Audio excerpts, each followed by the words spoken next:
So, all of the three sisters have been staple crops for a vast array of cultures and civilizations, both ancient and current, in the Americas and beyond. Maize, in particular, which we often call corn, has, outside of its deep culinary traditions, spawned a host of non-food related industries and become the most cultivated crop in the United States. Unfortunately, the methods employed in growing corn and other crops on such an industrialized scale has been...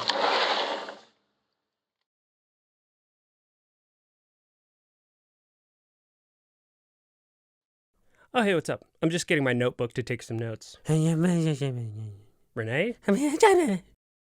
What are you doing? I'm freaking out! Oh, yes, you are. I'm having trouble breathing. Do you think I'm developing asthma? It looks more like you're having a panic attack. It does? Yeah, what is going on? Glyphosate. Sorry? Have you ever heard of glyphosate? No. What about dicamba? Nope. Glufosinate? Mm-mm. Quizalofop? Are you just making up words? 2,4-dichlorophenoxyacetic acid. Okay, I'm thinking you might actually have a head injury. Here, Oh, no, you can keep that. I'm good. you're gonna need it. Okay, Renee, I'm fine. You clearly are not, so we're gonna take you to the doctor, okay? They're all herbicides. Okay, yeah, herbicides are yucky. Here's your They jacket. changed the crops to make them resistant to the herbicides. Okay, but that doesn't make sense. Why would anyone do that, right? So they could spray the fields indiscriminately and kill everything but their stupid crops. Right, but they don't do that because using herbicides on that scale would wreak havoc on ecological systems, devastate wildlife, pollute the waterways, and probably have adverse long-term effects on human health. That'd be insanely irresponsible. Now, let's get you to the hospital. But they are doing it. I don't think so. Now, it's pretty bright out, so I recommend wearing your sunglasses. No! Okay, don't wear them. Listen to me. Renee, I've been listening to you. Everything you're saying sounds crazy. Oh, you want crazy? I'll give you crazy.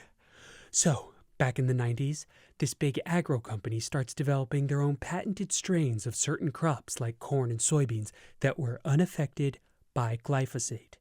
Okay, it's a little far-fetched, and they got approved by the USDA to begin growing them. But over time, the weeds they were trying to kill with glyphosate began developing a resistance to it. Nope. See, you're getting things mixed up. That's what's happening with bacteria right now, which is developing resistance to antibiotics due to their overuse. Exactly. Which meant they had to develop new strains of those crops that could resist other herbicides on top of glyphosate. Okay, I think I see where this is going. The company realized that trying to outpace the development of resistance in the targeted weed species by constantly making new strains of crops that are themselves resistant to more and more dangerous herbicides is a losing battle and bad for everyone and everything who isn't profiting off their development. So instead of poisoning the environment with increasingly toxic chemicals, they pulled the plug on the whole thing and returned to growing unmodified heirloom varieties, right? You think a giant agricultural company voluntarily abandoned billions of dollars and decades of development because their products would damage the environment? I think you might have a concussion. Okay, look, maybe that doesn't track with modern capitalism, but what are you saying? They're still making these herbicide-resistant crops? They're now the majority of what's grown in this country. Wait. The majority? Yeah. As in more than half? Mm-hmm. It's a good thing you have a head injury. Can you imagine if that were actually true? 51% of corn and soybeans in America are now resistant to this list of popular environmentally destructive herbicides. It's not 51%. Yeah, I know. Look, you hit your head at some point and now you're spiraling in a dystopian fever dream. I'm just musing about how terrifying it would be if that were actually reality. It's over 90%. No, see, this is where you start pursuing a narrative that's not even kind of believable. Look it up. Okay, here, I'll make you a deal.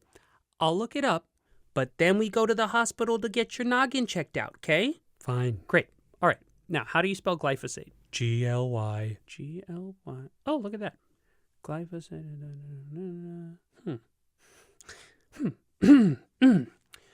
Are you okay? What? Yeah, my throat just got a little dry.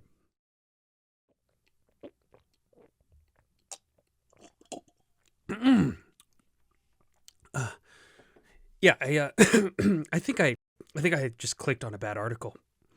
Don't believe everything you read. I'll just check this one out. Right. Okay, That can't be right. Ooh. It's getting. Are you hot?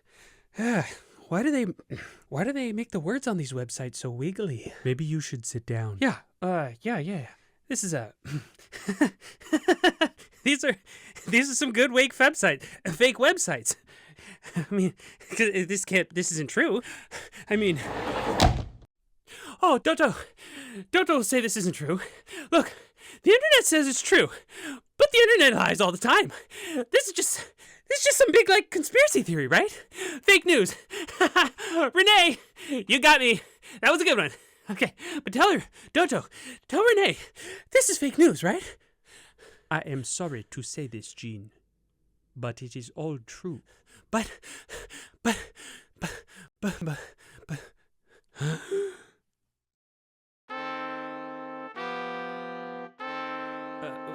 What about the beans? You smelling that? Yeah. Delicious. You smelling that? What you making over there? Okay, I'm gonna keep it a bean when I'm talking about the Facialis genus. I mean, popping up in the middle Mesoamerican Holocene as a staple crop that can neither be dried or eaten green. Youngest dad of the 3 siblings, born with its sisters in a sustainable configuring, paired with a grain for complete protein delivering. Gotta be cooked proper to make them sick for nibbling. Look. Vulgaris, Coccineus, Lunatus, Demosis, and of course Acutafolius. Those are the species that were domesticated and exported over the globe with Columbian exchange associates. You know, my favorite word to rhyme with bean is cuisine. Ooh, cook 'em up, baked or fried from a can or soaked overnight, I mean. Black or brown, red or white, green or gold, there's so many types of beans.